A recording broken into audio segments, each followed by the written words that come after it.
लोग भवन में 3 नंबर के हैं।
इन कामों के लिए लोगों को अवार्ड मिलता है, कम से कम आगे के लिए प्रेरित तो होंगे। सीखना तो विधि को भविष्य ही है। किन कामों में हम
अखबारों से संबद्ध रहा, ऑल इंडिया रेडियो, आकाशवाणी से न्यूज़ रीडर रहा और विभिन्न संस्थाओं के लिए, विभिन्न चैनलों के लिए मेरी आवाज़ का इस्तेमाल होता है।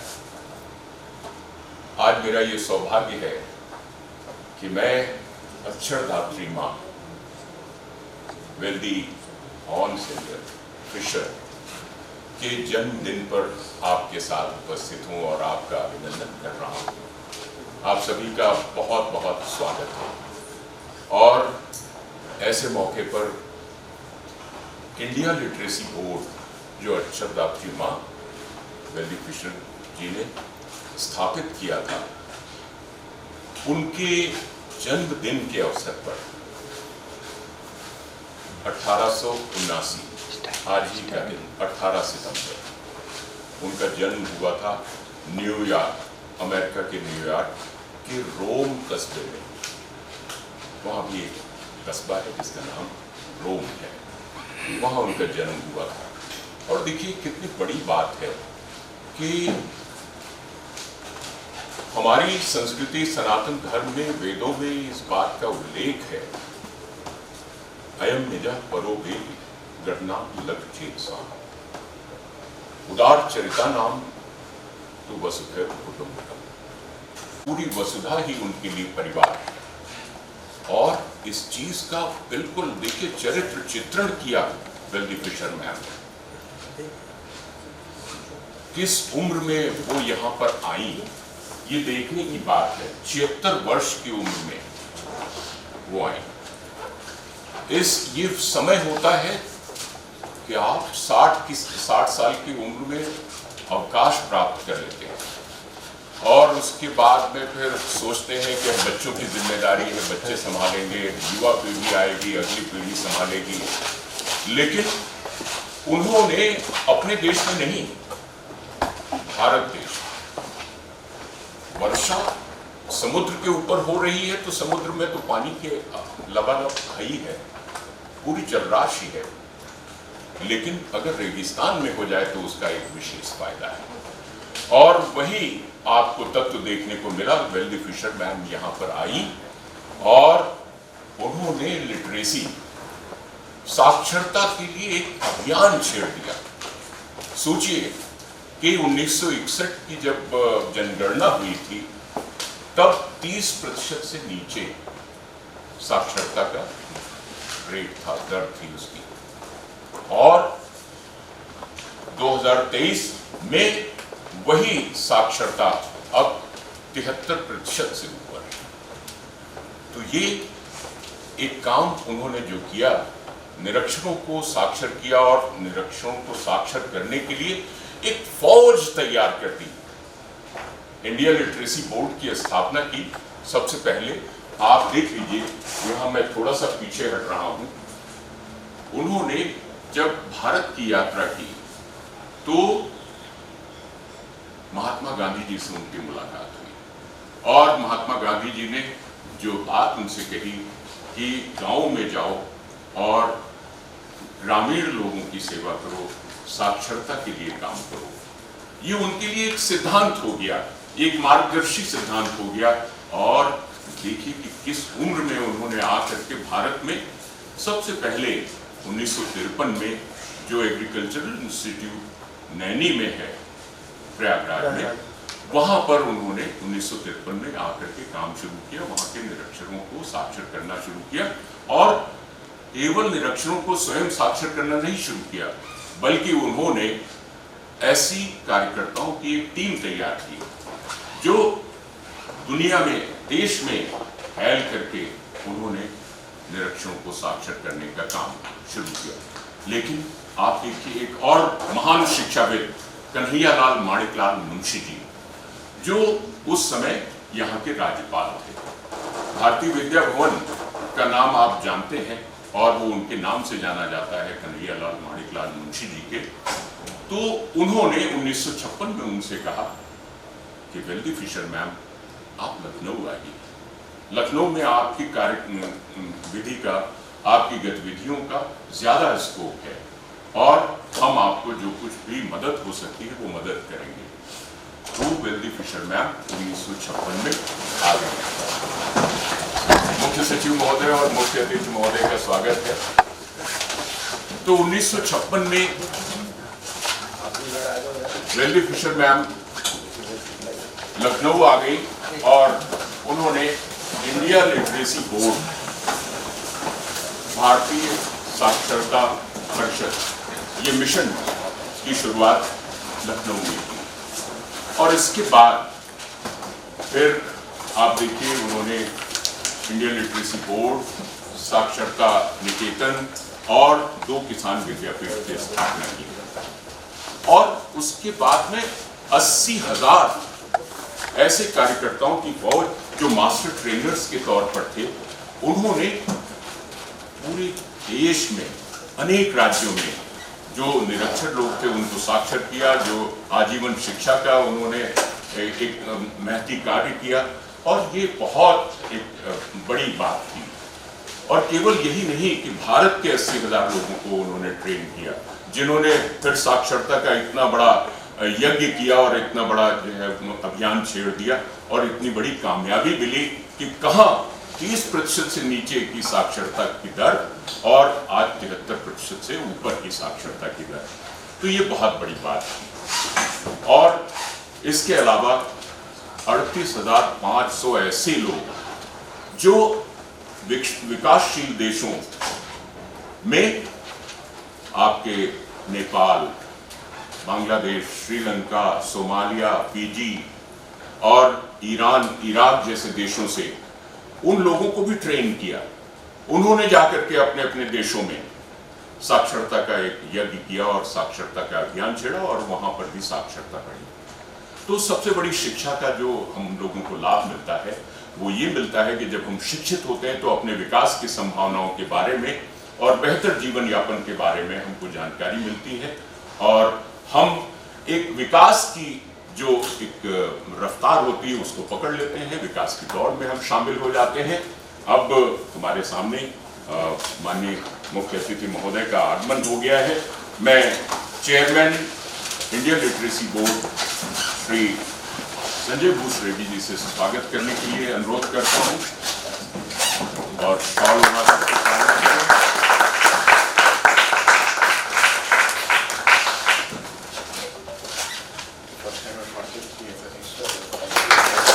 तालियों से स्वागत है, कुछ और जोरदार तालियां आनी चाहिए।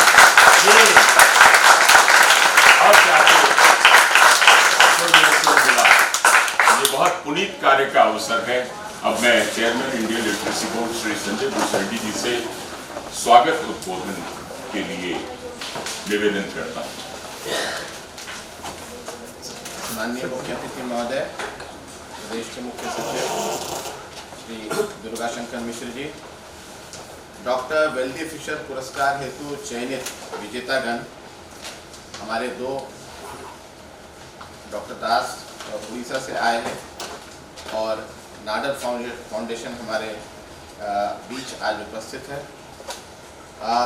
इस कार्यक्रम में उपस्थित अन्य गणमान्य अतिथिगण, हमारे सभी माननीय बोर्ड के सदस्य, इंडिया लिटरेसी बोर्ड के कार्यकारिणी समिति के सदस्यगण, जूरी के समस्त सम्मानित सदस्यगण, उपस्थित मीडियाकर्मी भाइयों बहनों एवं प्यारे बच्चों तथा इंडिया लिटरेसी बोर्ड के मेरे परिवार के सभी हमारे सहकर्मी और जो इस संस्थान को 1953 से लगातार चला रहे हैं, मैं आप सबका तहे दिल से डॉक्टर वेल्दी फिशर पुरस्कार कार्यक्रम में आप सबका हृदय से स्वागत करता हूं, अभिनंदन करता हूं।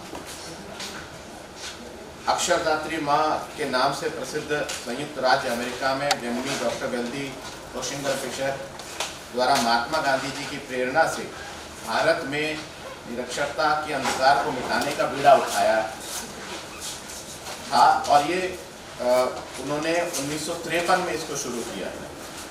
भारत में निरक्षरता दूर करने की उनकी यात्रा वर्ष 1953 में इलाहाबाद एग्रीकल्चर इंस्टीट्यूट नैनी इलाहाबाद से प्रारंभ हुई थी। अभी आपको प्रेमकांत वर्मा जी ने बताया, प्रेमकांत जी ने बताया कि डॉक्टर वेल्दी फिशर सर जब 1947 में आज़ादी मिली तो उन्होंने 15 दिसंबर को महात्मा गांधी जी को बधाई देने आई और जब वो महात्मा गांधी जी को बधाई देने आई तो उस वक्त महात्मा गांधी जी ने उनसे आह्वान किया कि आप हिंदुस्तान आके यहाँ पे, क्योंकि आप पैशनेट टीचर रही हो पूरा जीवन, आप हिंदुस्तान आके क्यों नहीं पढ़ाती। और इसी के इसमें उन्होंने ये नैनी में पहले शुरुआत की। बाद में उत्तर प्रदेश के तत्कालीन गवर्नर श्री के.एम. मुंशी जी के आग्रह पर 56 में वह लखनऊ आई और उनके द्वारा स्वयं विश्व के विभिन्न देशों से संसाधन जुटाकर इंडिया लिटरेसी बोर्ड जो कानपुर रोड पे है वहाँ पर इसकी स्थापना की गई, जो बहुत प्रसिद्ध नाम इसको साक्षरता निकेतन के रूप में मिला, तथा 2 किसान विद्यापीठों की स्थापना की कर आगामी 3 दशकों तक प्रतिवर्ष संसाधन जुटाकर भारत में फंक्शनल लिटरेसी निरक्षरता दूर करने के महत्वपूर्ण क्षेत्र में सर अग्रणी कार्य हुआ। उनके द्वारा निरंतर प्रयोग करते हुए सर नए प्रौढ़ शिक्षकों के लिए 500 से अधिक पाठ्य पुस्तकों की तैयारी कराई गई और सर 256 टाइटल्स इस संस्थान के हक में है, जो हमारे पास में ये टाइटल्स है और इसकी कॉपीराइट भी इसी संस्थान के पास है। और ऐसी साक्षरता किट विकसित की गई जिससे सुसज्जित होकर अध्यापक विद्यार्थी को पढ़ा सके। इसका सर पूरा पेडागॉजी मेथोडोलॉजी कैसे इलिटरेट को पढ़ाना है ये उनके द्वारा किया गया। साक्षरता के विकास हेतु उनके अभिनव प्रयासों में ग्रामीण क्षेत्रों में कठपुतली कला का प्रयोग। आज हम टैबलेट, स्लेट, डिजिटल बोर्ड्स पर पढ़ रहे हैं। इसके पहले कॉपी बुक्स पे पढ़े, उसके पहले स्लेट से पढ़े और उसके पहले साक्षरता पपेटियर्स के माध्यम से कराया जाता था। ये पूरा methodology of pedagogy sir madam Welthy Fisher, doctor Welthy Fisher ji ने इसको तैयार किया था। ग्रामीणों में कठपुतली कला का प्रयोग, अमेरिका से जो बेस्ट कठपुतली के संस्थाएं थे उनको बुला के ट्रेनिंग दी। इन्होंने एक नया कॉन्सेप्ट निकाला ग्राम समूह के लिए बेल बाइसिकल लाइब्रेरी की पे वो पूरा ले जाती थी और वहीं हर हाट बाजार, सोमवार, मंगल, बुध, गुरु, शनिवार, इतवार हाट बाजार में जाके लोगों का बैचेस बना के पढ़ाने का काम करती थी। ग्रामीण क्षेत्रों में साप्ताहिक हाट बाजार के दिन बाजार सचल लाइब्रेरी, मार्केट मोबाइल लाइब्रेरी वो ले जाती थी और लोगों को पढ़ाती थी। गाँवों के लिए टिन बॉक्स लाइब्रेरी, हर गाँव में एक टिन बॉक्स, पहले टिन के बक्से होते थे, उसकी लाइब्रेरी। अंतर पुस्तकालय ऋण योजना, इंटर लाइब्रेरी लोन्स की मादी प्रमुख है। उस ज़माने में सर जो आजकल हम लोग सोचते हैं वो सब चीज़ें उस ज़माने में जो चीज़ें उपलब्ध थी, व्यवस्थाएं उपलब्ध थी, इंफ्रास्ट्रक्चर, उसके हिसाब से उन्होंने किया। उनके प्रयासों से विकसित पाठ्यक्रम और पाठ्य पुस्तकों का प्रयोग उत्तर प्रदेश के साथ साथ देश के अन्य प्रदेशों में भी किया गया और वो वर्तमान समय में भी प्रासंगिक है। सर प्रेमशंकर तिवारी जी हमारे, उन्होंने बताया कि यही नहीं, उन्होंने अफगानिस्तान और भी देशों से लोग आकर के यहाँ पर हमारे भारतवर्ष के आसपास के जो बैकवर्ड और ओवर कंट्रीज थे, उन्होंने भी, जहाँ लिटरेसी का एक बहुत बड़ा इशू था, वहाँ के लोगों ने भी आके मास्टर ट्रेनर्स को यहाँ ट्रेनिंग प्राप्त की। भारत सरकार द्वारा सर डॉक्टर फिशर के इस कार्य को दृष्टिगत रखते हुए 1977 में इंडिया लिटरेसी बोर्ड को उत्तर प्रदेश प्रौढ़ शिक्षा हेतु स्टेट रिसोर्स सेंटर, सर ये मदर स्टेट रिसोर्स सेंटर बना, SRC बना, और इसके बाद अन्य राज्यों में SRC इसी लाइन्स पे बने। जबकि generally government of India government departments को उस वक्त देती थी, लेकिन ये टोटली प्राइवेट बॉडी को गवर्नमेंट ऑफ इंडिया ने स्टेट रिसोर्स सेंटर की मान्यता दी। और उत्तर प्रदेश के अलावा जो 8 हिंदी भाषी राज्य थे, उनकी भी सामग्री, जो नए किरण भाग 1, भाग 2 और जो बाकी छोटे मतलब प्रौढ़ों को पढ़ाने के लिए, जैसा मैंने बताया कि 256 हमारे टाइटल्स थे, वो सबको विकसित करके उनका वितरण किया गया। डॉक्टर वेल्दी फिशर के सर कुशल नेतृत्व में इंडिया लिटरेसी बोर्ड द्वारा निरक्षरता उन्मूलन हेतु देश में मास्टर ट्रेनर्स के 9 सेंटर और मातृत्व केंद्र के रूप में अभूतपूर्व कार्य किया गया। सर इनका 4 F पे प्रिंसिपल्स थे। एक था sir functional literacy, not only literacy, functional literacy, इसमें किसानों को उनके फार्मिंग के बारे में भी हो, इसलिए किसान विद्यापीठ भी यहाँ पर 2 खुले। उसके साथ साथ फैमिली लिटरेसी, उसके साथ साथ फियर रिमूवल, ये इन सिद्धांतों पे उनके कार्य हुए हैं। इनके द्वारा जो कार्य किया सर, इस केंद्र ने 80,000 से अधिक युवाओं को साक्षर और 9 प्रौढ़ शिक्षार्थियों को पढ़ाने हेतु प्रशिक्षित किया गया, मतलब यहाँ मास्टर ट्रेनर्स बनाए गए। डॉक्टर फिशर द्वारा प्रज्वलित साक्षरता की ज्योति फलस्वरूप उत्तर प्रदेश के प्रौढ़ साक्षरता का सर जब स्तर 1961 में 29% था, वो बढ़ करके 2023 में 73%। अब प्रदेश के इस समय 75 ज़िले, उस समय एक ज़माने में उत्तराखंड भी था तो 83 ज़िले सब मिल करके इसको किए सर। यही नहीं, 10 से अधिक विकासशील देशों जिनमें Nepal, Afghanistan, Somalia, Fiji, Sri Lanka, Philippines, Iraq, Iran आदि सम्मिलित है। और सर इन देशों से 78,500 प्रतिनिधियों द्वारा साक्षरता निकेतन में प्रौढ़ शिक्षा के क्षेत्र में प्रशिक्षण प्राप्त किया गया। इतने मास्टर ट्रेनर्स तैयार करके पूरे विश्व में सर भेजा गया। सर डॉक्टर वेल्दी फिशर एक महान शिक्षाविद होने के साथ साथ एक मेधावी पत्रकार, लेखक व ओजस्वी वक्ता भी थी। उनका कथन था सर, अंधकार को क्यों धिक्कारे, अच्छा है एक दीप जलाए। इस पर उन्होंने एक बुक भी लिखा, it is better to light a candle. Bharat के निरक्षरता उन्मूलन हेतु उनके कार्यों के फलस्वरूप उनको अनेकों प्रतिष्ठित राष्ट्रीय एवं अंतर्राष्ट्रीय पुरस्कार, जैसे जे वॉटमुल पुरस्कार 1962 में सर ये आपको दिया गया, जो कैनेडियन गवर्नमेंट का है। रेमन मैग्सेसे अवार्ड पुरस्कार 1964 आपको मिला। सर इनकी अच्छाई ये थी कि जो भी इनको प्राइज मनी मिलता था, चाहे वॉटमल अवार्ड का हो, चाहे मैग्सेसे अवार्ड का हो, वो पैसे से उन्होंने यहीं पर एक नया संस्थान खड़ा करने का प्रयास किया। जैसे एक विद्यापीठ जो उन्होंने खड़ा किया, वो मैग्सेसे अवार्ड का जो पैसा उनको मिला उस जमाने में, उससे उन्होंने किया। फिर उसके बाद प्रथम जवाहरलाल नेहरू साक्षरता पुरस्कार 1968 में, मोहम्मद रजा पहलवी पुरस्कार 1978 में, प्रोफेसर जीडी पारिक स्मारक पुरस्कार 1982 में, यूनेस्को साक्षरता पुरस्कार 1988 आदि से सम्मानित किया गया। सर उनके जो यहाँ पे घर है, उनका घर अपना यही सब छोड़ के गए हैं, उसके सामने में जो लिस्ट है, वो लिस्ट सर पूरी 12 फुट की लिस्ट में उनके इंटरनेशनल अवार्ड्स ही लिखे हुए, तो मैं पूरा यहाँ नहीं पढ़ूंगा सर। उनके द्वारा प्रस्तुत पुरस्कार से प्राप्त अपनी समूची धनराशि साक्षरता निकेतन को किसान विद्यापीठ की स्थापना हेतु दी गई। भारत सरकार द्वारा वर्ष 1980 में उनके सम्मान में 30 पैसे का एक डाक टिकट भी जारी किया गया। सर जितना भी साक्षरता निकेतन है, उसकी जितना भी infrastructure, doctor Welthy Fisher madam ने हर तरह से डोनेशन ला करके या उनको जो भी इनाम मिला उसके पैसे से इसको खड़ा किया है। इसमें सर डॉक्टर वेल्दी फिशर साक्षरता, आजीवन शिक्षा, कौशल विकास के क्षेत्र में दिए गए अभूतपूर्व योगदान को सम्मानित करने व उनके जीवन आदर्शों व कृतियों में रुचि पैदा करने के लिए इंडिया लिटरेसी बोर्ड द्वारा प्रतिवर्ष डॉक्टर वेल्दी फिशर पुरस्कार दिए जाने का निर्णय लिया गया, जिसके इस कार्यक्रम में सर आज हम लोग सम्मिलित हैं। और मैं आपका तहे दिल से धन्यवाद दूंगा सर। एक बहुत अल्प समय में आपने अपने व्यस्तम कार्यक्रमों में से हमें समय दिया। मुझे ज्ञात है 11 बजे से फिर आपकी बोर्ड मीटिंग लगे।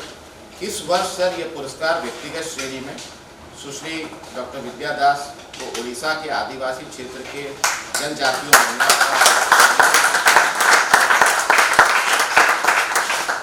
माध्यम से सामाजिक एवं आर्थिक उत्थान के क्षेत्र के लिए किए गए उत्कृष्ट कार्यों के लिए एवं संस्थागत श्रेणी में शिव नाडर फाउंडेशन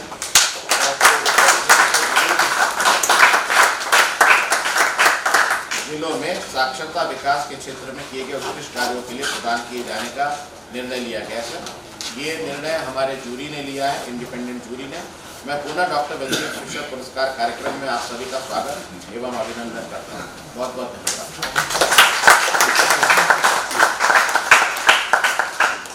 बहुत बहुत धन्यवाद श्री संजय भूसरेड्डी जी।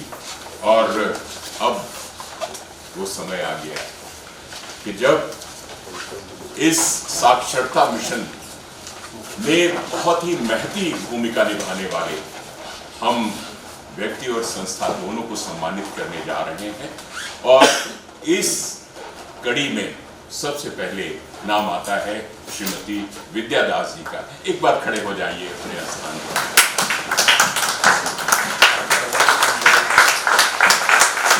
कितनी अच्छी बात कही गई है, विद्या ददाति विनयम, और विद्या का दान कर रही हैं।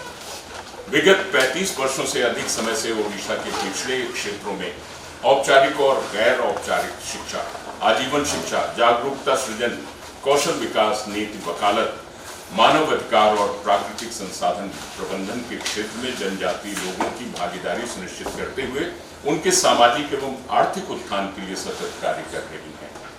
ओडिशा के आदिवासी जिले रायगढ़ में जनजातीय महिलाओं में सफलतापूर्वक जागरूकता और क्षमता विकास के आपके निरंतर प्रयास जनजातीय महिलाओं को उचित मजदूरी भुगतान सुनिश्चित कराने, जिससे 15,000 से अधिक महिलाओं को 25 लाख रुपए का लाभ हुआ। ओडिशा सरकार द्वारा आदिवासी क्षेत्रों में शराब बनाने पर प्रतिबंध लगाया गया और लघु वन उपज के संग्रह और बिक्री के लिए पंजीकृत आदिवासी समाजों को अधिकार दिए गए। आपके प्रयास से ओडिशा के 5 आदिवासी जिलों में कृषि और गैर लकड़ी वन उपज की बिक्री के लिए महिला उद्यमी समूहों का गठन हुआ है, जिससे 25,000 से अधिक आदिवासी परिवार लाभान्वित हुए हैं। आपके द्वारा कृषि पारिस्थितिकी प्रणालियों, एग्रो इकोलॉजिकल मॉडल्स के विकास में भी मदद की है, जो किसानों के लिए हितकारी होने के साथ साथ मिट्टी में कार्बन पृथक्करण को बढ़ाकर जलवायु परिवर्तन के मुद्दों का समाधान करने में सक्षम बनाता है। आपके द्वारा ओडिशा के 7 जिलों के 200 से अधिक आदिवासी गांवों में गैर औपचारिक शिक्षा की सुविधा प्रदान कराई गई, जिससे 25,000 से अधिक आदिवासी बच्चों को लाभ हुआ है। आपके संगठन अग्रगामी के समर्थन से आपके द्वारा आदिवासी लड़कियों के लिए अंग्रेजी स्कूल प्रारंभ किया गया। अग्रगामी स्कूल द्वारा स्कूल के आसपास के 25 गांवों में महिला साक्षरता को 0% से 85% तक बढ़ाने में सक्षम बनाया है। अग्रगामी अंग्रेजी स्कूल मॉडल को 3 जिलों में के 18 सरकारी प्राथमिक विद्यालयों में सफलतापूर्वक संचालित किया जा रहा है और इससे 1500 प्राथमिक आयु वर्ग के बच्चों के पढ़ने और सीखने के स्तर में 5% से 75% तक की बढ़ोतरी हुई है। श्रीमती विद्या दास द्वारा ओडिशा के जनजातीय समुदाय, विशेषकर महिलाओं और बच्चों को के आजीवन सीखने एवं महिला सशक्तिकरण के क्षेत्र में दिए गए उत्कृष्ट योगदान के लिए उन्हें डॉक्टर वेल्दी फिशर पुरस्कार से सम्मानित किया जाता है। आइए स्वागत है।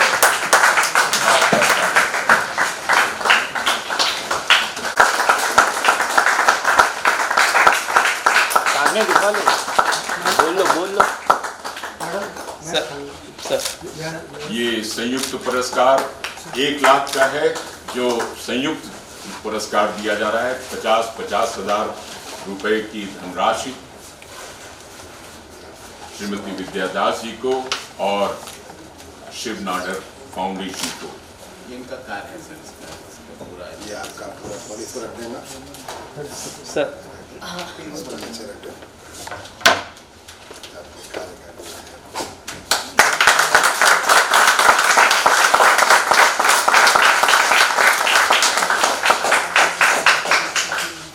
और अब कड़ी में Shiv Nadar foundation SNF।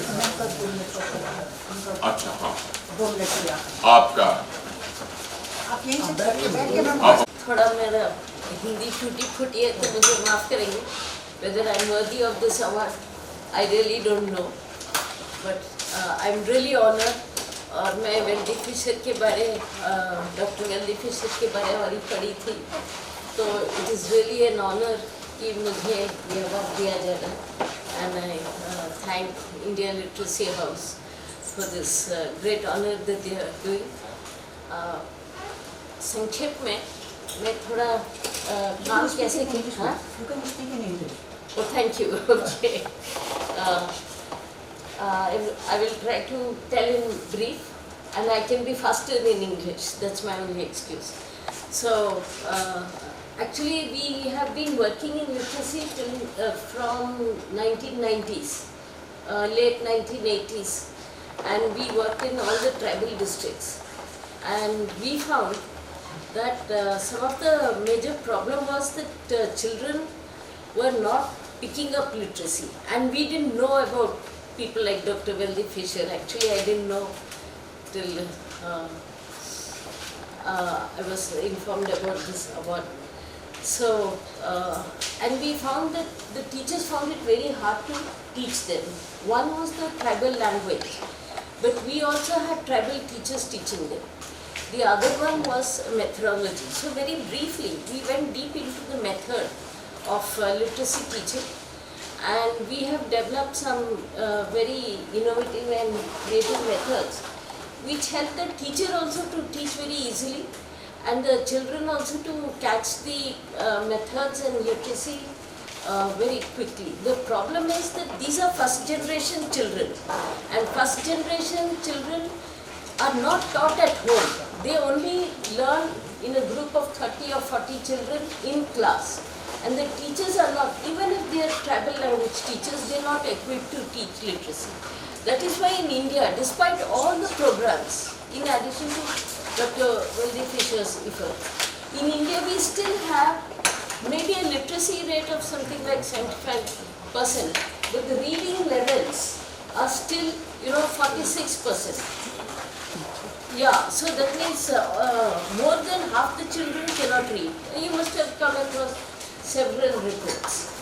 So this is primarily because the first generation children, जिसके माँ बाप उनको घर में पढ़ा नहीं सकते, तो उनको स्कूल में कैसे पढ़ाए? So it has to be very innovative, creative, and understanding the mind of the child.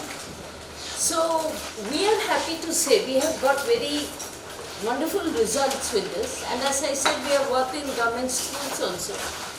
And we have been able to help children who couldn't read, even in class 4 or 5. So from the reading rate jump from, and literacy has to be seen as reading first. अगर एक बच्चा पढ़ नहीं सकता है, ये क्या लिखा अपने भाषा में, अपने स्टेट के भाषा में, तो फिर उसकी लर्निंग, उसका शिक्षा स्कूल में शुरू नहीं होगी.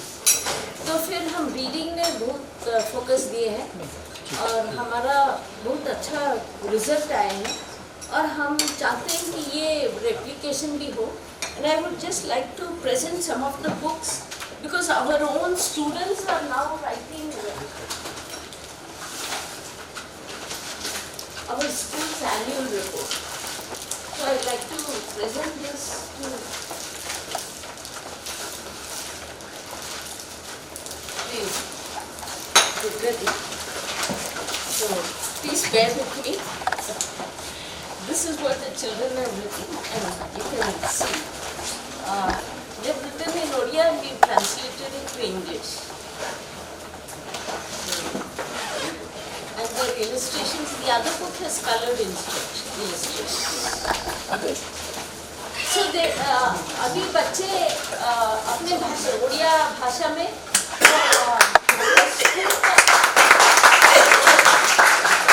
अपना स्कूल का एनुअल रिपोर्ट लिख रहे हैं और मुझे नहीं लिखना पड़ता. वो मेरे ऊपर बहुत बर्डन था कि हर साल एनुअल रिपोर्ट लिखो. टीचरों को बोलती थी आप लिखिए, वो नहीं लिखते थे. अब बच्चे बहुत सुंदर लिखते थे. मेरे लिए this is our annual report. Thank you.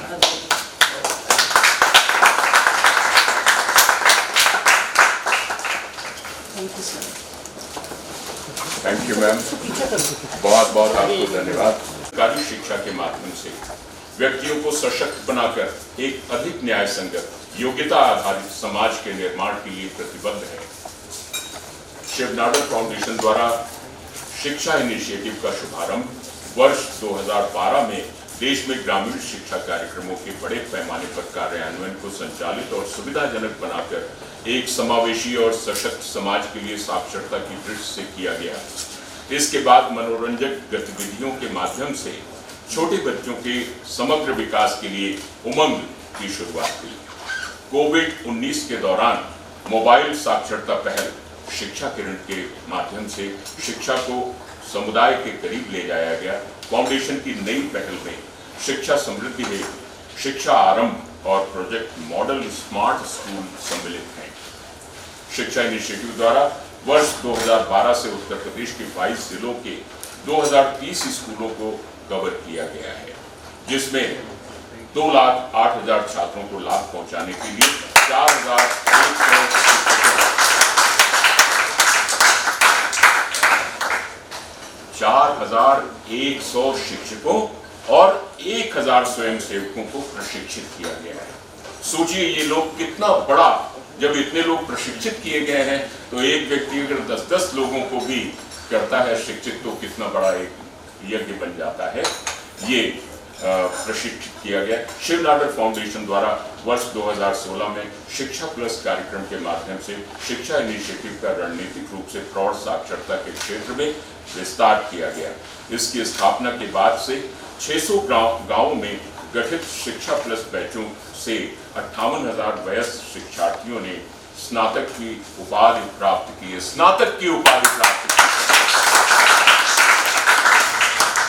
वर्तमान में शिक्षा प्लस कार्यक्रम उत्तर प्रदेश के 3 जिलों में चल रहा है.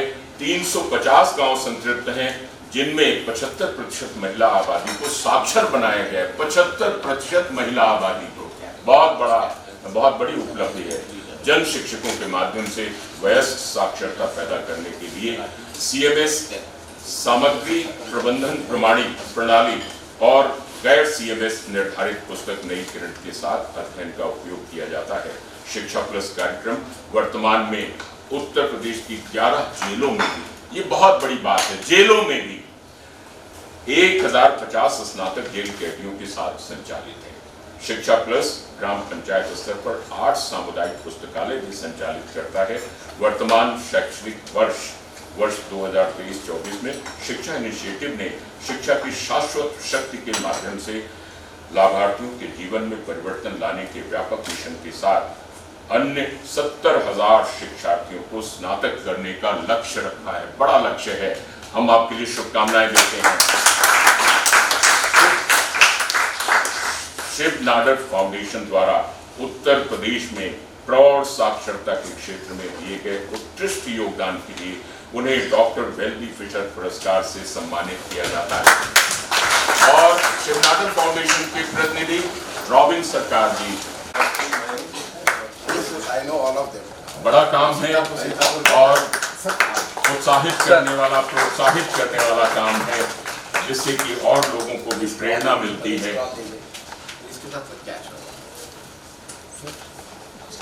सम्मान जो होता है वो अपने को संतुष्टि देता है, ये दूसरों को भी प्रेरित करता है अच्छा काम करने के लिए, और आपके अच्छे काम को एक पहचान मिलती है एक सम्मान के द्वारा, और ये सम्मान आप और भी आगे पाते रहें। श्रीमती विद्यादास जी और ऐसे लोग फैलते जाएं, अच्छे लोग फैलते जाएं, और आप शिव नाडर फाउंडेशन तो यहाँ पर आए हैं हर जगह से, prestigious member of India literacy board and aspirational children and मेरे सभी साथियों को बहुत बहुत नमस्कार। मेरा नाम रॉबिन सरकार है और मैं शिव नाडर फाउंडेशन की शिक्षा इनिशिएटिव को लीड करता हूँ। शिक्षा इनिशिएटिव एक ऐसे विजन से शुरू हुआ था कि हम लिटरेसी को एक एम्पावर्ड और इंक्लूसिव सोसाइटी के लिए आगे ले जा सकें, और इसी के अंतर्गत हम लोगों ने 2 मुख्य प्रोग्राम शुरू किए थे, जो कि शिक्षा एलिमेंट्री एजुकेशन और शिक्षा प्लस जो अडल्ट लिटरेसी के लिए काम करता है, उसको शुरू किया गया था। हालांकि क्योंकि ये शिव नाडर जी की पहल थी, शिव नाडर जी टेक्नोलॉजी के क्षेत्र में हमारे देश में एक बहुत बड़ा नाम है, तो टेक्नोलॉजी का इस्तेमाल हमारे लिए करना एक बहुत ही सतत बात थी कि हम लोग करेंगे, और इसी का इस्तेमाल करते हुए हमने एजुकेशन के क्षेत्र में टेक्नोलॉजी से किस तरह से इफेक्टिवनेस को बढ़ाया जा सके उसके ऊपर काम किया है। तो स्कूल के अंदर जो एलिमेंट्री एजुकेशन है, जहाँ पे हम ग्रेड 1 ग्रेड 2 बच्चों के साथ हमारे प्रदेश के स्कूल में काम करते हैं, वहाँ पर भी हम टेक्नोलॉजी का इस्तेमाल करके जो आज के टीचर्स हैं उनका एनहांसमेंट करके हम इफेक्टिवनेस कैसे बढ़ा सकते हैं क्लासरूम में, उसमें काम करते हैं। और 2016 में, क्योंकि हम सोसाइटी की बात कर रहे हैं, हम लोग पूरे समाज की बात कर रहे हैं, तो 2016 में हमने अडल्ट लिटरेसी भी शुरू किया, और उसके अंदर भी हमने टेक्नोलॉजी का इस्तेमाल करते हुए लिटरेसी को आगे कैसे ले जाया जा सके उस पर हम लोगों ने काम किया। मैं बहुत खुश हुआ जब वेल्दी फिशर जी के बारे में बात कर रहे थे कि उनके द्वारा जो शुरू किया गया एक मुहिम था, जो नई किरण की किताब बनी, जिससे काफ़ी लोग साक्षर हुए, हम लोगों ने उसी को आगे ले जाते हुए, उसको कड़ी से कड़ी जोड़ते हुए, उसी किताब को आगे ले जाते हुए उस नई किरण के बेसिस के ऊपर हमने डिजिटल कंटेंट का आविष्कार किया, मतलब इन्वेंशन किया या फिर उसको बनाया, और आज की डेट में हम लोगों ने 58,000 लोगों को लिटरेट बना चुके हैं, जिसमें से 80% महिलाएं हैं प्रदेश की, और ऐसे हम लोगों ने 350 विलेजेस सैचुरेट कर दिए कि यहाँ पे और कोई पोटेंशियल लर्नर नहीं है, सब लोग जो भी पढ़ना चाहता था वो पढ़ चुके हैं। तो ये एक छोटी टीम का पार्ट नहीं है, ये काफ़ी बड़ी टीम इसमें काम करती है। एक एस्पेक्ट मैं और यहाँ पे बताना चाहता हूँ, सबके सामने रखना चाहता हूँ, जो यूथ है हमारा, ये जो प्रयास है, ये किसी के इन्वेस्टमेंट लगाने से या फिर किसी के टीम के साइज को बड़ा करने से पूरा नहीं होगा। इसको करने के लिए हमें वॉलंटियर्स की ज़रूरत पड़ती है। समाज में जो यूथ है, समाज में जो लोग हैं जो पढ़े लिखे हैं, गांव में जो लोग पढ़े लिखे हैं, वही लोग सामने आते हैं। हम लोग उनको भी कंप्यूटर को किस तरह से इस्तेमाल करना है, कंप्यूटर द्वारा किस तरह से पढ़ाई करानी है, इस तरह के उनको ट्रेनिंग देते हैं। ऐसे करीब 2000 यूथ को हम लोगों ने ट्रेन किया है, और यही 2000 यूथ ने मिलके अराउंड 58,000 लोगों को लिटरेट बनाया है।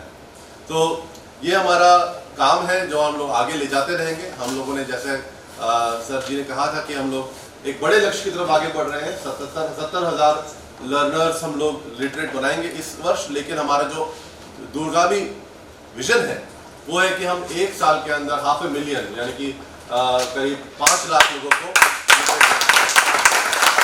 और इसके अंतर्गत हम लोग ने ये जो प्रोग्राम है इसका कोलैबोरेशन अलग अलग NGOs के साथ भी, अलग अलग समाज सेवी संस्थाओं के साथ भी शुरू किया है, जिसका रिजल्ट हम लोग जल्दी देख पाएंगे। आप सब लोगों को इस काम को अप्रिशिएट करने के लिए और हम लोगों को उत्साहित करने के लिए बहुत बहुत धन्यवाद। Thank you very much. बहुत बहुत धन्यवाद रॉबिन सरकार जी, शिव नाडर फाउंडेशन के प्रतिनिधि। और अब निवेदन डायरेक्टर साक्षरता निकेतन, इस बोर्ड के तमाम सारे पदाधिकारीगण, आज सम्मानित हुई श्रीमती विद्या दास जी, श्री शिव नाडर फाउंडेशन से आए हुए तमाम सारे प्रतिनिधिगण, खासतौर से उसको जो प्रतिनिधित्व कर रहे हैं रॉबिन जी, आज के इस कार्यक्रम में उपस्थित हमारे अन्य सरकार के अधिकारी, कर्मचारीगण और प्यारे बच्चों, ये मेरा बहुत बड़ा सौभाग्य है। मुझे संजय हमारे बहुत अच्छे मित्र हैं, छोटे भाई हैं हमारे। मैं आगरा में, हम दोनों साथ साथ, हम भी कलेक्टर रहे, ये भी कलेक्टर रहे हैं, और वहाँ पे इन्होंने मुझे फ़ोन किया 2 दिन पहले कि क्या मैं इस कार्यक्रम में आ सकता हूँ। तो थोड़ा तो मैं लगा कि मैं साक्षरता निकेतन पहुँच करके पुरस्कार ये आपको अवार्ड दूँगा, तो मैंने तो सहमति दे दी थी। लेकिन जब मैं ऑफिस आया तो ऑफिस आकर के मेरे PS ने कहा साहब वो यहीं होगा क्योंकि 11 बजे से आपका कार्यक्रम है। तो मैंने कहा कि संजय बहुत कंसिडरेट है, क्योंकि मैं तो सुबह वहाँ जाने को तैयार था। जैसा कि आपने बताया कि मैं लखनऊ का मुख्य विकास अधिकारी रहा हूँ और मैं कई बार वहाँ गया हूँ, साक्षरता निकेतन कई बार गया भी हूँ, कई लोगों से संपर्क किए। यहाँ पे हमारे पटनायक साहब हैं, वहाँ पे रहे, रविंद्र सिंह साहब थे, वहाँ पे थे, सब तमाम सारे लोगों को मैं वहाँ जानता हूँ जिस प्रकार का काम करते हैं। तो आपने जो मौका दिया संजय में, इस बात के लिए आपने बहुत बहुत धन्यवाद। आज का दिन एक इतनी बड़ी पुण्यात्मा डॉक्टर वेल्दी फिशर जी का जन्मदिन भी है, तो आज के दिन उनको स्मरण करते हुए उन्हें आप सबकी तरफ से और अपनी तरफ से श्रद्धांजलि अर्पित कर रहा हूँ। ये भी मेरा सौभाग्य है, क्योंकि ऐसी पुण्यात्माएं इस धरती पर कम ही आती हैं जो कि जाने के बाद भी अपना यश, अपना गौरव, अपना योगदान ऐसे छोड़ के जाती हैं कि सदियों तक लोग उसको याद रखते हैं। तो ऐसी पुण्य माता जिनको आप कह रहे हैं कि अक्षरदात्री माता कह रहे हैं, उस अक्षरदात्री माता को मैं प्रणाम भी करता हूँ, उनकी अंश को प्रणाम करता हूँ और उनके आज आप सबकी तरफ से अपने तरफ से बहुत बहुत श्रद्धांजलि अर्पित करता हूँ। मेरा ये सौभाग्य है कि मुझे एक तरफ तो विद्या की जो हमारी अक्षरदात्री माँ है, दूसरी तरफ विद्या के रूप के में मैंने जब आपने आपकी पूरी बयान सुना, मैंने विद्या दास जी का नाम ही विद्या है, जो विद्या तो हर अविद्या को विद्या में परिवर्तित, सब जगह रोशनी रोशनी कर दे। हम लोग प्रार्थना भी करते हैं तमसो माँ ज्योतिर्गमय, जहाँ तमस से उससे हम निकल करके हम ज्योतिर की तरफ पहुँचे, तो उसी की ज्योति जगा रही हैं उड़ीसा के उन तमाम सारे इलाकों में जहाँ पे बहुत ज़्यादा पिछड़ापन है, बहुत ज़्यादा गरीबी है, बहुत ज़्यादा लोग वहाँ जूझते रहते हैं, जिस इलाके का यहाँ पर चर्चा किया गया। मैडम मैं आपको भी प्रणाम करता हूँ, आपको आपके इस शुभ कार्य के लिए आपने इतना अच्छा काम गरीबों के लिए कर रही हैं, जो वहाँ पे लोगों को ज़िंदगी में उनको जो खुशहाली दे रही है, उनको जो फंक्शनल लिटरेसी दे रही है। मुझे बड़ा अच्छा लगा जो आपने पुस्तकें हमें दी, और एक ट्रिक जो मैंने उसको जो फ्लिप ओवर किया, मुझे देख के लगा कि आप फोटोग्राफ्स के माध्यम से, चित्रों के माध्यम से, क्योंकि कहा जाता है कि एक चित्र 1000 शब्द के बराबर होता है। अगर एक चित्र दिखाया जाता तो 1000 शब्द के बराबर। अभी आपको मैं गया था वहाँ पे लोथल जो है, बहुत पहले जब मैं भारत सरकार में सचिव था, लोथल गया, वहाँ पे देखा जो कुछ पुराने बड़े बड़े पिक्चर पड़े, उसके ऊपर वो कौवा वाली कहानी जो हम लोग कौवा और उसमें पत्थर डालने वाली जो कौवा प्यासा उसकी जो कहानी है, वो कहानी हमने उस पिक्चर पे प्रिंट किया हुआ देखा।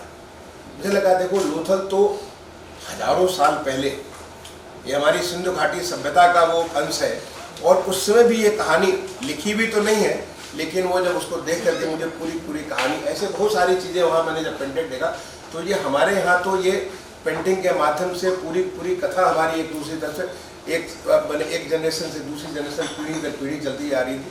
तो बड़ा अच्छा आपने बात की, या आपने कठपुतली की बात की, कठपुतली के माध्यम से जो हमारे जो ये लोक कलाएं, लोक गाथाएं, हमारी लोक संगीत, लोकगीत, लोक कहानियाँ, जो आज की डेट में कहानियाँ धीरे धीरे फिर से दोबारा पॉपुलर हो रही। माननीय प्रधानमंत्री जी ने जो मन की बात में कुछ कहानी कथावाचकों की जो बात की, पुराने खिलौने जो मर गए थे, जो हमारे काठ के खिलौने, मिट्टी के खिलौने, बहुत सारे पत्थर के खिलौने जो खत्म हो गए थे, जिसके साथ हम लोग पले बढ़े और हम लोग बड़े बचपन से हम संस्कारित हुए थे, जिनके साथ वो सब खत्म हो गए थे, दोबारा एक बार जीवंत हो गए, हमारे देश में जीवंत हो रहे हैं। तो मैंने जो आपको देखा मैडम, मैं आपको प्रणाम करता हूँ और मैं धन्यवाद देता हूँ लिटरेसी हाउस को कि आज के आपके इस जो आपकी जो इतनी बड़ी मेधा है और आपका जो इतना बड़ा योगदान है उस पिछड़े गरीब इलाके के लिए, उसको आपने यहाँ पे आप स्वीकार किया और आपको आपने सम्मानित किया। शिवनाडर फाउंडेशन के बारे में, शिवनाडर फाउंडेशन का काम मैंने खुद जाकर के देखा सीतापुर जिले में। जब उनका स्कूल मैंने देखा तब मुझे अपना गुरुकुल, जिस स्कूल में मैं पढ़ा हूँ रांची में, एक गुरुकुल था जहाँ मैंने अपने बचपन में पढ़ाई की थी, उस विद्यालय की मुझे एक बार दोबारा याद आ गई थी और मुझे नहीं मालूम था कि आप लिटरेसी में भी आप इतना बड़ा काम करते हैं। क्योंकि आप जो है मैंने प्रौढ़ शिक्षा के बारे में या अडल्ट लिटरेसी के बारे में आप इतना बड़ा काम करते हो, तो मैं इसके लिए रॉबिन हुड का नाम तो गरीबों को मसीहा के रूप में जानता हूँ। तो आज आप शिवनाडर फाउंडेशन की तरफ से, शिवनाडर जी को मैं जानता हूँ, उनके पूरे परिवार को, शिवनारायण जी को, उनकी पत्नी को, उनकी बेटी को, रोशनी जी को, सबको मैं व्यक्तिगत तौर पे मिल चुका हूँ। सारे लोगों के साथ मैं सबसे मेरे अलग अलग जिम्मेदारियों के साथ मेरी मुलाकात होगी, इसलिए उनकी भावनाओं को मैं जानता हूँ। लेकिन आज आप उनको यहाँ प्रतिनिधित्व कर रहे हैं, तो रॉबिन हुड की भावना से हर एक को मसीहा, गरीबों को मसीहा, गरीबों तक शिक्षा की ज्योति जगा देना, ये बहुत बड़ी बात है। तो मैं शिवनाडर जी को और पूरे फाउंडेशन को और आपके माध्यम से सबको मैं प्रणाम करता हूँ और मैं इस बात की धन्यवाद देता हूँ कि आज साक्षरता निकेतन ने आपको यहाँ पे सम्मानित किया। इनफैक्ट जब कभी किसी को सम्मानित करते हैं तो सम्मानित उसके कृतित्व को नहीं करते, बल्कि सम्मानित उस भावना को करते हैं जिस भावना को लेके और ये समाज में प्रेरणा बढ़ती, समाज में और लोग इस बात के लिए। देखिए कि पहले हमारे यहाँ जब पद्म पुरस्कार मिलते थे तो कुछ ऐसे चुनिंदे लोग मिलते थे जो बड़े, उनको उससे कोई बहुत ज़्यादा प्रेरणा नहीं मिलती थी। लेकिन आज जब पद्म अवार्ड मिलते हैं तो आपको हर एक ऐसे इंसान को, जब पद्म अवार्ड, जब राष्ट्रपति जी से पुरस्कार लेने कोई जाता है तो वो एक बहुत बड़ी प्रेरणा लेकर के जाता है, क्योंकि आज हमारा देश उसको रिकॉग्नाइज कर रहा है। ये बदला हुआ भारत है, इस बदले हुए भारत में ऐसे हर किसी कार्य को जो कि समाज को बदल सकता है, जो हमारे देश को ताकत दे सकता है, हमारे देश को एक नई दिशा दे सकता है, एक नई दशा की तरफ से आज एक विकसित भारत में अग्रहित कर सकता है। ऐसी चीज़ों को करने के लिए उनको जब रिकॉग्नाइज करते हैं तो बहुत बड़ी चीज़ होती है। तो रिकॉग्निशन से मैडम आप लोगों के या शिवनाडर फाउंडेशन का नहीं, बल्कि ऐसे बहुत सारे लोग काम करते। ये ऐसा काम है जो कि हम लोगों ने, संजय ने भी देखा और हमने भी देखा, हम लोगों ने फील्ड में या यहाँ पे अपने सचिवालय के दायित्वों के तौर देखा, बहुत सारे लोग लगे हैं और बगैर किसी प्रकार की उनको न कोई अपेक्षा है, न कोई उनको कोई किसी का रिकॉग्निशन चाहिए। केवल वो इस धरती पे आए हैं और चाहते हैं कि धरती पे हम जिस हालत में धरती पे आए हैं, हम उससे बेहतर धरती छोड़ करके जाए। जाना तो सबको ही है, लेकिन हमें बेहतर धरती छोड़ के जाए, हम जो आज है उससे बेहतर करके जाए। इस भाव के साथ बहुत सारे लोग लगे और लोग लगेंगे जब इस प्रकार की ऐसे रिकॉग्निशन होगा। इस बात की साक्षरता निकेतन को ये मैं इस बात की बधाई देता हूँ। इनफैक्ट जब आज मैं ये साक्षरता निकेतन की, जब आपने इसकी बात की तो मुझे वो ध्यान आया दिन जब मैं आगरा का जिलाधिकारी हुआ करता था। और आगरा के जिलाधिकारी में प्रौढ़ शिक्षा तो हम सब लोग SDM ADM के तौर पे बहुत सारा चीज़ किए थे, बट जिलाधिकारी आगरा के रूप में मैंने सतत शिक्षा प्रारंभ की। सतत शिक्षा का मतलब होता है कि एक शिक्षा तो आपकी, जैसे मैडम ने कहा कि आपने प्रौढ़ शिक्षा में आपने एक फंक्शनल लिटरेसी तो आपने ज्ञात कर ली कि थोड़ा क ख ग घ लिख सकते हैं, थोड़े नंबर्स को आप लिख सकते हैं, थोड़ा बड़ा जोड़ घटाव भी कर सकते हैं, लेकिन वो शिक्षा हमेशा के लिए आपकी ज़िंदगी का भाग बन जाए। सतत शिक्षा, ये भारत सरकार ने योजना इसको शुरू की थी और मेरा सौभाग्य था उस समय कि मैं आगरा का जिलाधिकारी था। जब इस बात की मुझे जानकारी मिली, मैंने पूरा पीछे पड़ करके मैं सतत शिक्षा का शुभारंभ आगरा में किया था और उसमें मुख्य अतिथि के रूप में थे द्वारका प्रसाद माहेश्वरी। आपने शायद, मैंने उनको जानबूझ करके द्वारका प्रसाद माहेश्वरी का नाम आप जानते होंगे, वो बच्चों के गांधी कहे जाते हैं, बच्चों के गांधी कहे जाते हैं। अगर उनकी जो जीवनी उन्होंने लिखी, उस जीवनी में एक चैप्टर वो मेरे बारे में उन्होंने लिखा जब मैं आगरा का कलेक्टर हुआ करता था। तो उसमें उनको मैंने मुख्य अतिथि रखा ताकि वो बच्चों के गांधी, वो बच्चों में ये भाव लाना, बच्चों में इस चीज़ को लाना ये बहुत बड़ा, एक साथ 10,000 बच्चों ने मिलकर के आगरा के स्टेडियम में 11 गीत, इसमें 11वां गीत डॉक्टर साहब महेश्वरी जी का गीत था। वो सारे 11 गीत पूरे के पूरे उसको एक युवा बरादरी, मुझे देखो आज भी याद है, मैंने अहमदाबाद से युवा बरादरी के लोगों को बुलाया था, 25 स्कूलों से बच्चों को तैयार किया था, 40 स्कूलों से 250 बच्चों को तैयार किया था। उसका पूरा एक 3 महीने का पूरा ट्रेनिंग करके लास्ट में प्रोग्राम जैसे फंक्शनल लिटरेसी, ये जो मैंने साक्षर जो सतत शिक्षा का कार्यक्रम शुरू किया था। मैं समझता हूँ कि जब संजय भूस रेड्डी साहब वहाँ जिलाधिकारी रहे होंगे, मेरे काफ़ी बाद में रहे, जब वो जिलाधिकारी रहे होंगे तो उन्होंने उस चीज़ को आगे बढ़ाई होगी। शिक्षा हमारे जीवन का वैसे ही है जैसे कि हमारी आँख है। आप सोचिए अगर हमारी आँख न हो तो हम कुछ देख ही नहीं सकते हैं। दुनिया इतनी खूबसूरत है, इतनी रंगीली है, इतना सब कुछ दुनिया में इतनी सारी चीज़ें हैं, हमें फिर हरे और पीले में फ़र्क नहीं नज़र आएगा। अगर आँख न हो तो हमें फ़र्क नहीं नज़र आएगा। वैसे अगर शिक्षित हो तो हमारे लिए कुछ भी समझ में नहीं आता। हम सुन सकते हैं, समझ सकते हैं, लेकिन वो जो चीज़ उसकी गहराई, उस बात को नहीं समझ पाते। और उस शिक्षा से महरूम कौन रहता है? ऐसा नहीं कि हमारे देश में लोग अशिक्षित पहले से हुआ करते थे। अगर आप हमारे पुराने प्राचीन जो हमारे पुराण हैं, हमारे शास्त्र हैं, जो हमारे पुराने जो ग्रंथ, उन ग्रंथों को अगर आप पढ़ेंगे तो हमारी तो विदुषी महिलाएं हुआ करती थी। हमारी महिलाएं शास्त्रार्थ किया करती थी। हमारी महिलाएं जो है वो हर चीज़ में जीवन में आगे रहा करती थी, चाहे वो कृषि का क्षेत्र हो, विज्ञान का क्षेत्र हो, दर्शन का क्षेत्र हो, कोई भी क्षेत्रों से महिलाएं हमारे हमेशा अग्रणी रहा करती थी। लेकिन एक वक्त आया जो कि हमारे देश में पर्दा लग गया। एक ऐसा वक्त आया कि जब हमने महिलाओं को अपनी जीवन से बिल्कुल अलग कर दिया। महिलाओं के बगैर महिलाएं तो जिंदगी का एक वो वैसे जैसे रात अगर है तो दिन भी होना चाहिए। अगर दिन नहीं है तो रात का कोई महत्व नहीं है, रात नहीं है तो दिन का कोई महत्व नहीं है। दोनों के दोनों एक दूसरे के एक संपूरक होते हैं। वैसे स्त्री और पुरुष दोनों एक दूसरे के संपूरक होते हैं। ऐसे ही प्रकृति ने अपने आप को रच रखा है और ऐसा ही हमारे देश में था। पूरे देश में अगर पुरानी चीज़ों को, किसी भी मंदिर में जाइए, किसी भी ग्रंथ को पढ़ लीजिए, आप देखिए कि महिलाओं का क्या योगदान था। लेकिन एक समय आया हमारे इतिहास में, एक ऐसा वक्त आया जबकि हमारे देश में पर्दा प्रथा पूरी तरह से लोग, महिलाएं अपने आप को असुरक्षित महसूस करने लगी। महिलाएं घर से बाहर निकलनी मुश्किल हो गई उनका। अब घर से बाहर निकलेगी, एक छोटी बच्ची अपने घर से बाहर जब निकलेगी तो पढ़ेगी कैसे? तो जो राजा महाराजा थे उनके घरों में जो बच्चों को पढ़ा लेते थे, वो विदुषी उनकी जो राजकुमारियाँ बन जाती थी। लेकिन जो आम आदमी था, आम आदमी की बच्चियाँ पढ़ना बंद कर दी थी। और उसका नतीजा ये निकला कि पूरा का पूरा हमारे जनरेशन, पीढ़ी दर पीढ़ी हमारी महिलाएं अशिक्षित हो गई। आप जो अगर आप देखें तो अशिक्षित महिला, अभी आपने डाटा दिया कि 80% महिलाएं थी जो कि आपने जिनको शिक्षित किया। मैं तो समझता हूँ महिलाओं का प्रतिशत आज 80% इसलिए कि बहुत चीज़ें बदल चुकी है, स्थितियाँ बहुत काफ़ी बदल गई इसके नाते। अदरवाइज अगर आप देखें तो पहले 100% हमारी महिलाएं थी जो कि अशिक्षित हुआ करती थी।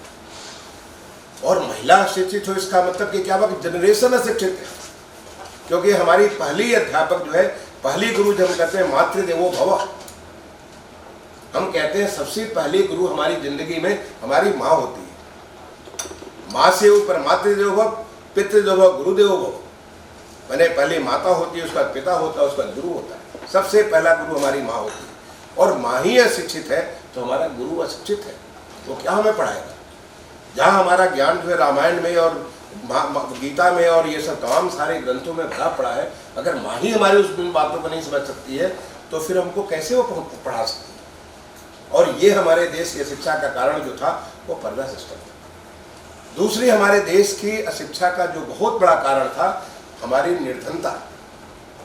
जो जिस प्रकार से हमारी जो एक गौरवशाली हमारा इतिहास, जो सोने की चिड़िया इस देश को कहते थे। इस देश में चाहे हमारा कृषि हो, हमारा शिल्प हो, हमारा कुछ भी हो, आप पुरानी चीज़ों को उठा करके देख लीजिए। हर चीज़ में हम यहाँ हमारे देश में दुनिया का लगभग 25 से 30% हमारी GDP हिंदुस्तान की हुआ करती थी। जब यहाँ पे पहले बार जहांगीर के दरबार में जब आया, अंग्रेज जब आया था तो उसको देख करके लगा रे ये तो इंग्लैंड से भी फतेहपुर सिकरी, जिसको फतेहपुर सिकरी की आज आप जाकर के देख लीजिए कि क्या हालत है। कहा कि ये तो ऐसा हमारा न तो पेरिस है न लंदन है। जो फतेहपुर सिकरी की शान शौकत थी वो ऐसा कुछ भी नहीं हुआ करता, वो चकाचौंध था। ये हमारे देश की ताकत हुआ करती। हमारे देश का शिल्प हर तरह जो हमारे चाहे छोटे छोटे रोजगार हों, चाहे हमारे हर गांव आत्मनिर्भर हुआ करते थे, हमारे शहर आत्मनिर्भर हुआ करते थे, शहर की कितनी अच्छी व्यवस्था हुआ करती थी, वो धीरे धीरे चीज़ें हमारी खत्म हो गई और उसके नाते धीरे धीरे किसान भी कमज़ोर हो गए, गरीब हो गए। हमारे जो हमारे तमाम सारे जो कल देखिए माननीय प्रधानमंत्री जी ने पीएम विश्वकर्मा योजना शुभारंभ की है कि जो हमारे 18 अलग अलग किस्म के जो हमारे जो विश्वकर्मा का स्वरूप है, जिन्होंने सृष्टि की रचना की, जिन्होंने ऐसे कारीगर जो कि हमारे शिल्पी, चाहे नाई हो, चाहे धोबी हो, चाहे बढ़ई हो, चाहे सुनार हो, चाहे लोहार हो, चाहे शिल्पकार हो, चाहे ये हमारे मालाकार हो, चाहे वो मूर्तिकार हो, जैसे तमाम सारे लोग, यही हमारी अर्थव्यवस्था का मूल स्वरूप हुआ करता है। एक बार दोबारा उनको जगाने के लिए एक बहुत बड़ी योजना पीएम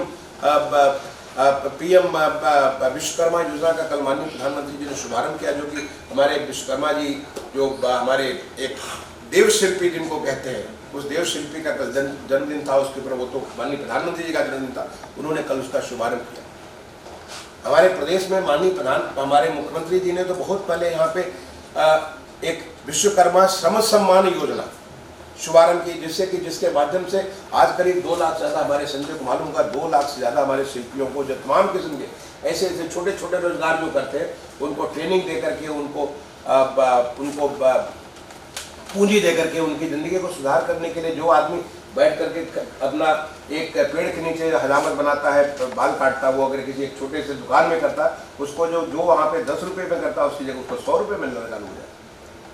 जो उस वक्त हुनर है, हुनर को थोड़ा और बेहतर कर ले। ये जो हमारे यहाँ गरीबी जो हुई, और गरीबी का मतलब वंचित, आप गरीबी किसी का भी ऐसा मत कहिए कि गरीबी जो है किसी जाति धर्म की वजह से नहीं, बल्कि चूंकि पूरी हमारी व्यवस्था पे कुठाराघात था और उसका नतीजा निकला कि वो हमारे जो गरीब थे वो हमारे शिक्षा से वंचित हो गए। तो पहले तो आधी तो हमारी महिलाएं, मैंने कुछ अगर संभ्रांत लोगों को छोड़ दे तो बाकी सारी की सारी महिलाएं 100% महिला अशिक्षित थी। मेरी खुद की माँ पूरी अशिक्षित थी, लेकिन वो धर्मपरायण थी, हर चीज़ का पाठ करती थी, हर एक चीज़ें वो पुरानी चीज़ें करती थी, लेकिन वो अशिक्षित थी, लिख पढ़ नहीं सकती। क्यों? एक अच्छे घर के होकर के भी उनको महिलाओं को उनको पर्दा सिस्टम था, वो नहीं पढ़ सकते, पढ़ना उनको अलाउड नहीं था।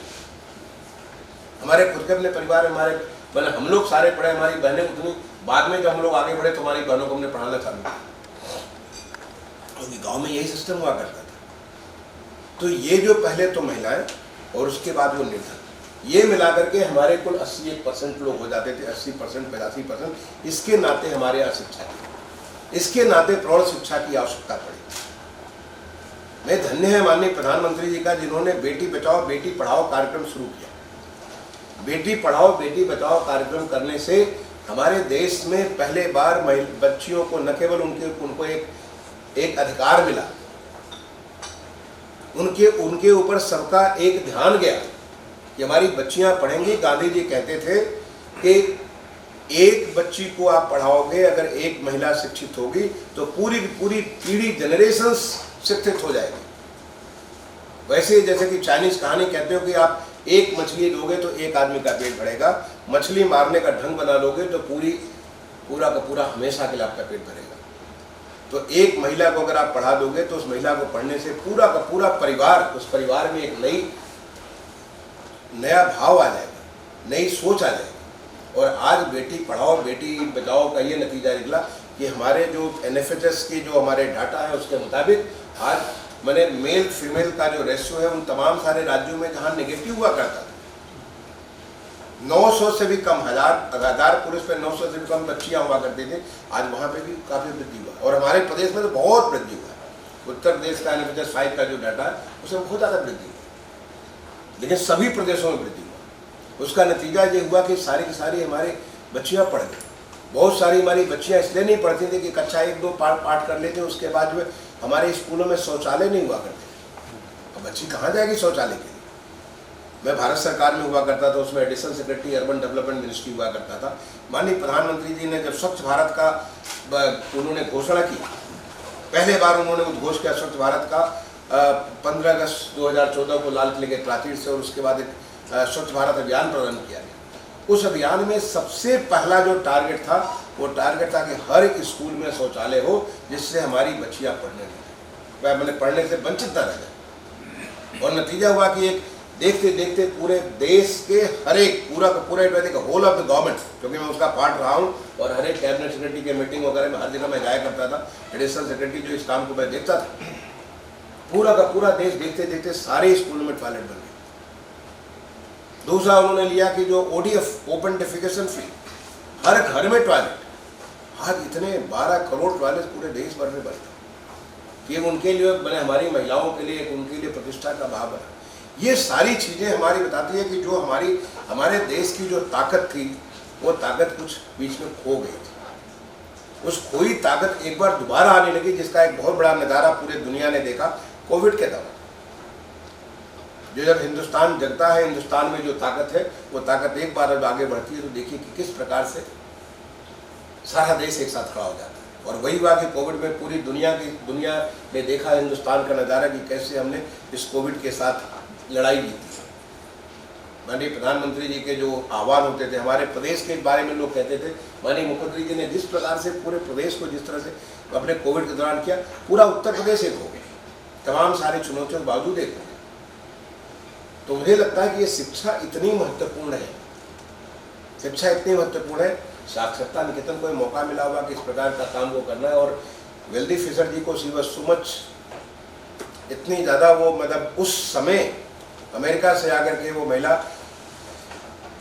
आप आज ये मैं 70 ईयर्स आप बता रहे हैं कि 53 से स्टार्ट किया था, 53 से अब ये 2023 70 साल से वो चीज़ चली, और न केवल अपने देश के लिए बल्कि दुनिया के तमाम सारे देशों का, जिसका आपने वहाँ पे बयान किया, करीब 40,000 लोगों को वहाँ पे ट्रेन किया। तो मुझे तो ये मैं आपसे रिक्वेस्ट करूँगा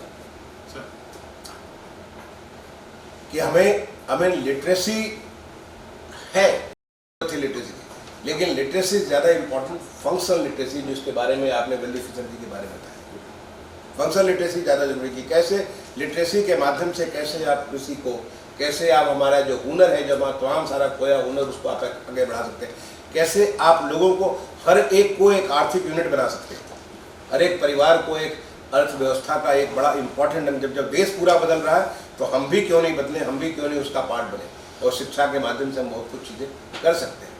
और जो उसका जो मूल चीज़ है, जिसके बारे में आज पूरा देश एक साथ काम कर रहा है, कि कैसे वो जो शिक्षा का जो अंधकार फैला था, उसको निकल करके कैसे हम दोबारा प्रकाश की तरफ, ओम तमसो मा ज्योतिर्गमय का जिसका मंत्र हम हजारों साल से अपने वैदिक मंत्र के रूप में हम इतने सालों से बयान कर रहे हैं, तो वो अब हम सचमुच साकार कर रहे हैं।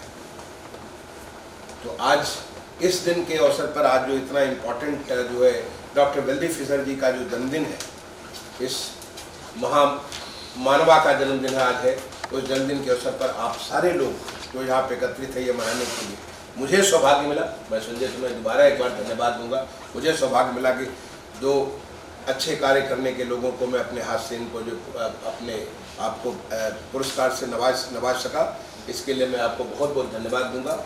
और आप सबसे अपेक्षा करूंगा कि हमें जो उनका डॉक्टर वेल्दी फिशर का जो एक मंत्र है, अंधेरे को कोसने से बेहतर है चिराग जलाने का प्रयास करना।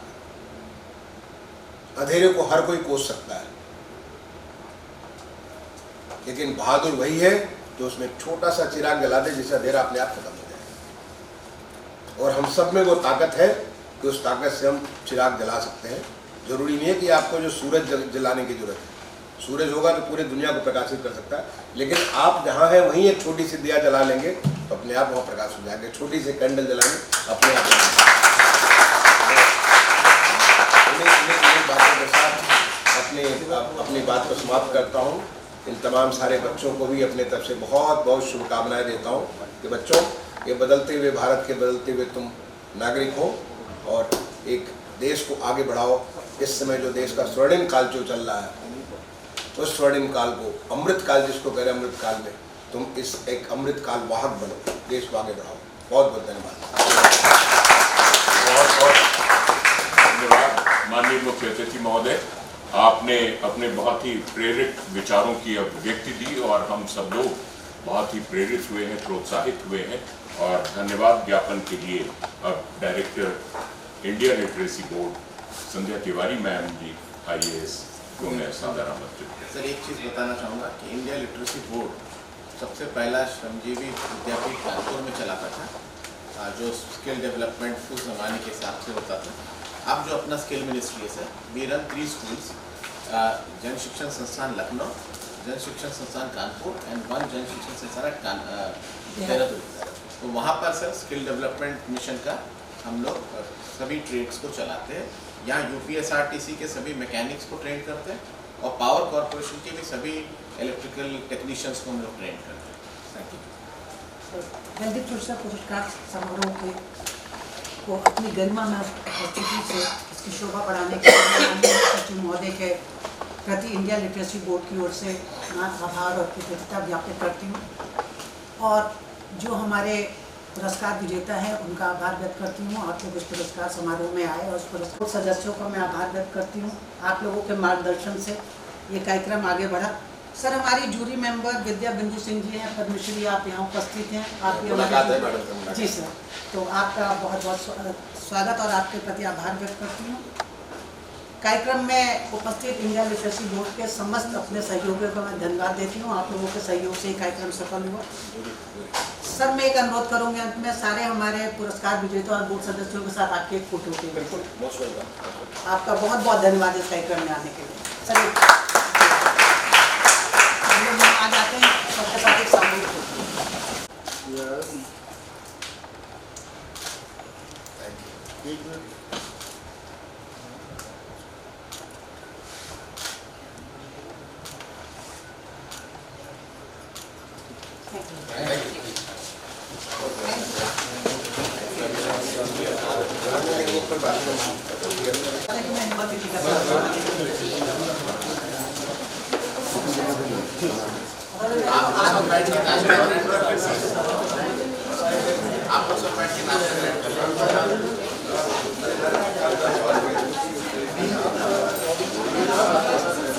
आप